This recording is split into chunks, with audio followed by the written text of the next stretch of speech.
conservador André Martins fala sobre a intervenção militar. Super Tucano da Embraer cai durante teste nos Estados Unidos. E o resultado do primeiro jogo do dia de hoje na Rússia. Está no ar, Jornal Breve, com Solano Manuel. Boa tarde, Solano. Boa tarde, seguidores do canal de Solano, no Momento Conservador. Hoje a pergunta que você tem para mim, Solano, é sobre a intervenção militar. O que você acha da minha opinião? Eu acho que agora, por mais que eu seja militar da reserva e me dedique muito aos conceitos de valores e atitudes do serviço militar e do exército, eu acho que agora não é o momento. Por quê? Porque as circunstâncias hoje são outras, são diferentes de 1964. Naquela época, os militares tiveram que intervir porque, além da desordem do governo do Jango, do João Goulart, estava tendo problema de terrorismo na zona rural do país, desde 1963. E todo aquele pessoal comunista estava sendo treinado pela União Soviética para dominar o Brasil e todo o continente americano. Então as circunstâncias eram outras. Era risco de morte para a população brasileira. Hoje é o problema da corrupção brasileira. Então não é um problema de violência terrorista, comunista no caso. Então são diferentes circunstâncias. Então hoje, nem os próprios militares estão interessados em fazer uma intervenção militar. Essa é a realidade. Então por isso que não adianta nós queremos exigir isso deles, se nem eles estão querendo. Por que eles não estão querendo isso no momento? Porque eles já tiveram uma experiência do que foi interferir na política brasileira, desde 64 até 84, 85. Ficaram 20 anos no poder. Então, durante um certo tempo, eles tiveram um êxito e conseguiram botar ordem no país, quando justamente era acabar com os grupos armados, com os grupos terroristas e a ameaça comunista em geral. Mas com o longo do tempo, quando você permanece muito tempo no poder, mais de 20 anos, fica difícil você conseguir manter o bom funcionamento. Qualquer grupo político, qualquer grupo, até mesmo militar, muito tempo no poder, acaba ficando difícil para você manter as engrenagens funcionando corretamente. Por quê? Vai começar a se filtrar muita gente do teu partido, muita gente no teu governo, pessoas mal intencionadas, que começam a aprender como é que funciona a máquina pública, a estrutura administrativa, a estrutura do teu partido, e começam a utilizar em favor próprio, com corrupção, com roubalheira. Isso acontece em tudo que é governo. Então é necessário um interrompimento de ciclo, que outro partido assuma, que outro grupo econômico, grupo político, grupo empresarial assuma e dê esse segmento ali. É importante essa renovação. Hoje as pessoas querem a intervenção militar porque eles querem que justamente os militares deem um basta nessa situação de corrupção e de ineficiência no Brasil para que a ordem seja instaurada novamente. Eles querem que os militares façam uma coisa como um poder moderador. Na República não temos isso, mas o brasileiro ainda tem essa consciência gravada na sua mente dos tempos do Império, quando existia o poder moderador do imperador.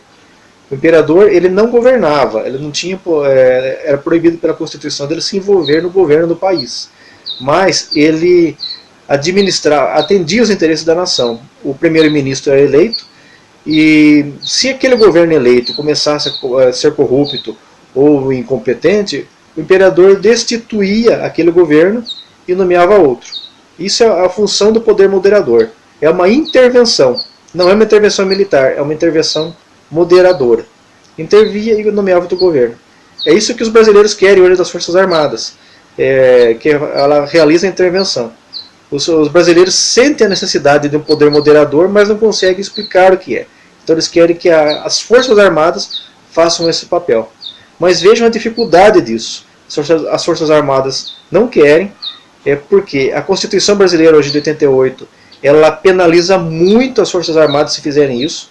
São todos condenados à prisão, muito maior que a prisão civil, diferente da Constituição que existia antes de 64. Ela permitia que os militares fizessem isso. A Constituição de agora não permite e pune com muito rigor se o exército fizer isso. Então esses generais têm um certo medo de fazer essa situação. Se fôssemos uma monarquia, seria muito mais fácil. O poder moderador fazia isso que a população quer que as Forças Armadas façam. Então é tudo questão de uma mudança de regime. Como estou programando há muito tempo para que os brasileiros entendam e vejam os benefícios de uma monarquia, o momento é esse. Talvez uma breve mudança da Constituição brasileira permita que a monarquia retorne. Eu aconselho a vocês que votem sim, porque crises políticas e crises administrativas são facilmente resolvidas numa monarquia. É uma questão de segundos. Uma canetada do imperador lá e está todo o governo, todo o ministério, todo o poder legislativo destituído. E tudo se resolve. Vejam aí o exemplo da Espanha nos últimos 2 anos.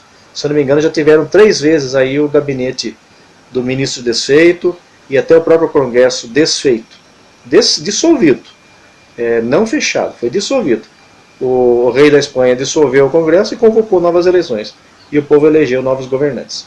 E a crise foi afastada. É assim que funciona uma monarquia. Coisa moderna e eficiente. Diferente da república. República é isso que vocês conhecem aí. Então acho que está na hora de dar uma chance aí para a monarquia. Um abraço e bom fim de semana a todos. Obrigado, André Martins. Até a próxima. Sputnik, Super Tucano da Embraer cai durante teste nos Estados Unidos. A Embraer participa de competição de Washington para a escolha de aeronaves para missões de ataque e reconhecimento em um programa chamado OAX. O contrato pode chegar a mais de uma centena de aeronaves e ter valor de 3,5 bilhões de dólares. As informações são da Folha de São Paulo. A Força Aérea dos Estados Unidos quer substituir sua frota de A-10 Warthog, que já tem mais de 4 décadas de uso. A competição para o fornecimento de novas aeronaves já está na fase final. Outras 5 propostas foram descartadas e a disputa atualmente está entre o Super Tucano e o Hawker Aircraft ET-6B. A principal vantagem do avião brasileiro é sua economia, enquanto a hora-voo do A-10 Warthog é de 17 mil dólares, a do Super Tucano é de 1,5 mil dólares. Os Estados Unidos já compraram um lote de Super Tucanos da Embraer em 2014. A estadunidense Boeing negocia desde o final de 2017 a compra da brasileira Embraer. O negócio, todavia, é sensível pela participação da Embraer em projetos de defesa do Brasil. Para contornar a situação, estuda-se a criar uma terceira empresa para preservar a divisão de segurança e defesa da Embraer. Um dos pilotos teve ferimentos leves e o outro não se tem informação do seu estado de saúde. Veja agora o resultado do primeiro jogo de hoje do Mundial da Rússia. Inglaterra e Panamá. Inglaterra 6, Panamá 1. Hoje ainda há Japão e Senegal e Polônia e Colômbia. E na quarta, Daniel Portugal vai analisar o jogo Brasil e Sérvia no Jornal Breve. É a nossa seleção pelo Hexa. O Jornal Breve termina aqui. Nós voltamos amanhã. Obrigado pela sua audiência. Até amanhã, se Deus quiser.